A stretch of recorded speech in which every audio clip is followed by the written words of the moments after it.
Kita berharap di kabupaten kota ini, karena semua live, semua melalui Zoom, anak-anak kita juga ikut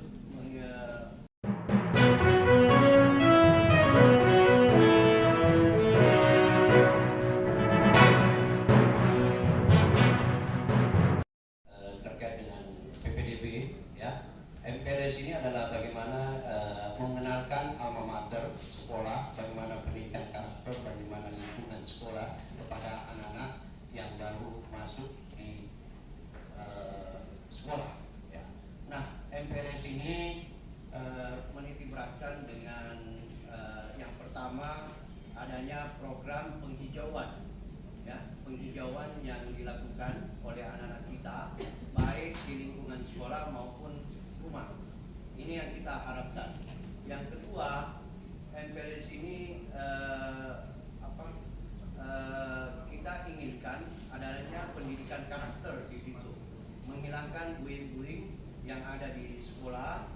Kemudian yang kedua juga kita berharap bahwa nantinya kita bekerja sama juga dengan PMI Sulawesi Selatan. Ya.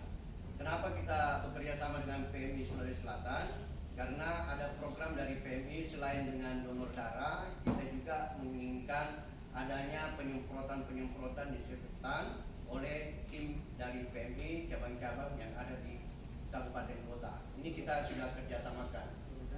Iya. Donor darah juga kita bekerja sama dengan transfusi.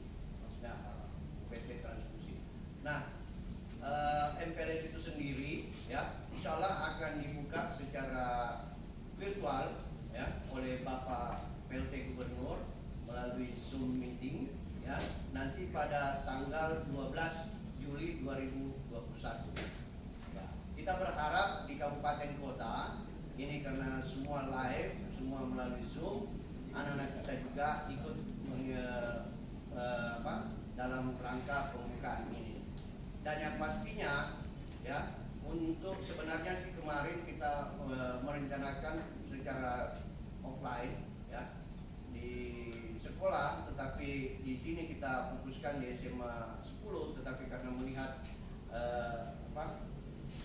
keadaan sekarang COVID ini, sehingga kita melaksanakan secara virtual. Nah, terkait dengan kabupaten kota yang ada sekolahnya, ini kita juga tetap melakukan koordinasi dengan pemerintah daerah, apakah mereka bisa melaksanakan MPLS itu secara langsung, ya. Tetapi yang pasti dalam juknis ini kita sudah sampaikan ke teman-teman semua di sekolah untuk tetap mengutamakan protokol COVID, ya, protokol kesehatan, di mana paling tidak 25% kalau misalnya dilaksanakan secara langsung. Mungkin itu